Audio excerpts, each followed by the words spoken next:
अस्सलामुअलैकुम सजनों ते बेलियो। उम्मीद करना कि सारे दोस्त अहबाब अल्लाह पाक दे फजल ते करम दे नाल हैरियत नाल होंदे ते माशाअल्लाह जी।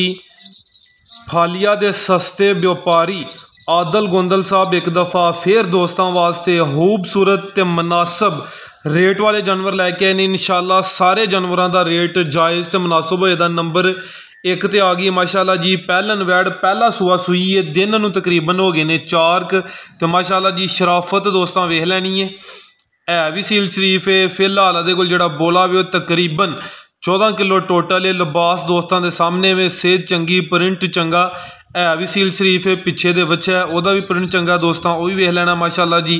डिमांड है दी 2,35,000। नंबर एक ते सी पहलन वैड़ माशाअल्लाह जी दोस्तों मुकम्मल नज़ारा करना है। डिमांड दी 2,35,000 माशाअल्लाह जी। नंबर 2 ते भी पहलन वैड़ आ गई है मूँह दी चोगी पहला सूआ सूई है। प्रिंट चंगा लगा लिबास दोस्तों के सामने माशाअल्लाह जी मुकम्मल जिसामत दोस्तों वेख लैनी है। अनू भी तकरीबन 4 दिन हो गए ने। पिछे दे बच्चा माशाअल्लाह जी बड़ा सोहना ते अच्छे प्रिंट वाला बच्चा है। शराफत दोस्तों की वेख लैनी है। सारिया गावां वैड़ा इहो जिहियां सील शरीफ नहीं होंदियां माशाअल्लाह जी। फ्रीजियन क्रॉस है तो ये टोटल दोवां टाइमां का जिहड़ा बोला है तकरीबन 12 लीटर है माशाअल्लाह जी। डिमांड है जी 2,25,000 है। चेक करो जी सोहना बच्चा दिता है सोहना प्रिंट है माशाअल्लाह जी। उम्मीद करना दोस्तों को रेट भी पसंद होंगे। नाड़ू दोस्तों चेक कर लेना है। सारे दोस्तों की गुजारिश है जी वीडियो को शेयर लाजमी करना है ताकि मजीद दोस्त भी वीडियो को वेखन।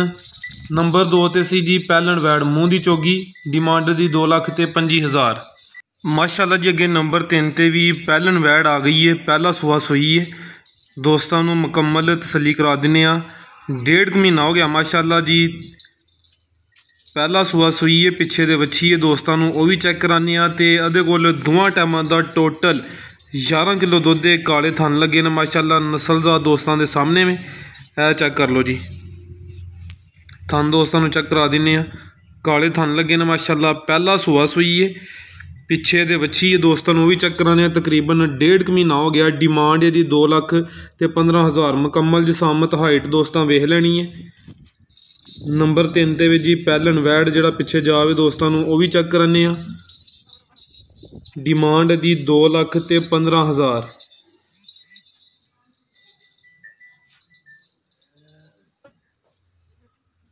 लो जी दोस्तों शराफत दी दोस्तों चेक कर लेनी है माशाअल्लाह जी।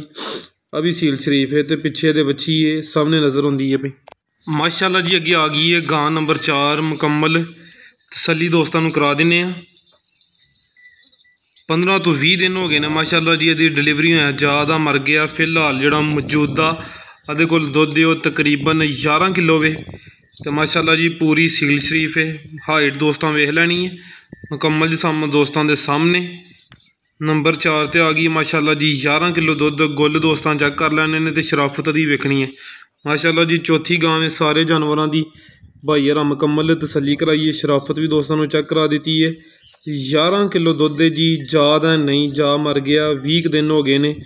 डिमांड है दी 2 लाख। लो दोस्तों मुकम्मल तसली दी करनी है माशाअल्लाह जी। चीज़ चंगी है। लिबास एक दफ़ा दोस्तों फिर वेख लेना ज़्यादा मगर है नहीं तो चवाई दी भाई यारी कह रहे हैं जी जड़ा ना पहाड़े पाने की भी जरूरत नहीं ना टीका लाने की जरूरत है। इंज ही जड़ा ना दुध दे देंदी है। डिमांड दी 2 लाख गां नंबर 4 सी माशाअल्लाह जी। अगे आ गई है जी झोटी दूसरा सूआ सूई है। कोई 25 दिन हो गए ने। दोवां टाइमां का टोटल 10 किलो दुध है। लिबास दोस्तों वेख लेना। दूसरा सूआ सूई है। एक ही झोटी अज दी इस वीडियो च पिछे दे कट्टा दोस्तों वह भी चेक कराने माशाअल्लाह जी। चेहरा दोस्तों वेख लेना कद बुत चंगा लगा लाम दोस्तों के सामने। लो दोस्तों मुकम्मल नज़ारा करना। दोवां टाइमां का 10 किलो दुध ये कोल माशाअल्लाह जी। डिमांड है दी 2.25 लाख 2,25,000। लो जी दोस्तों लिबास का चेक कर लो माशाअल्लाह जी। पिछे दे कट्टा दोस्तों को भी चेक करा देने। 25 दिन हो गए ने। दूसरा सूआ सूई है तो 10 किलो दुध है जी दोवां टाइमां का। एक ही झोटी है माशाअल्लाह। सारे दोस्तों की गुजारिश है वीडियो को शेयर लाजमी करना है। कमेंट करके अपनी राय का इजहार करना है माशाअल्लाह। लो जी दोस्तों मुकम्मल नज़ारे करने ने। 4 ਗਾਵਾਂ ਸਨ, ਇੱਕ ਝੋਟੀ ਹੈ, ਪਿੱਛੇ ਦੇ ਕੱਟਿਆ ਦੋਸਤਾਂ ਨੂੰ ਉਹ ਵੀ ਚੈੱਕ ਕਰਾ ਦਿੰਦੇ ਆ। ਲੋ ਜੀ ਦੋਸਤੋ ਚੈੱਕ ਕਰੋ ਮਾਸ਼ਾਅੱਲਾ ਜੀ, ਪਿੱਛੇ ਦਾ ਕੱਟਾ ਉਹ ਵੀ ਵੇਖ ਲੈਣਾ, ਜਾ ਤੇ ਆ ਗਈ ਹੈ ਦੋਸਤਾਂ ਨੂੰ, ਜਾ ਵੀ ਚੈੱਕ ਕਰਾ ਦਿੰਦੇ ਆ। ਡਿਮਾਂਡ ਦੀ 2,25,000 ਇਜਾਜ਼ਤ ਚਾਹੁੰਦੇ ਹਾਂ। ਅੱਲਾ ਹਾਫਿਜ਼।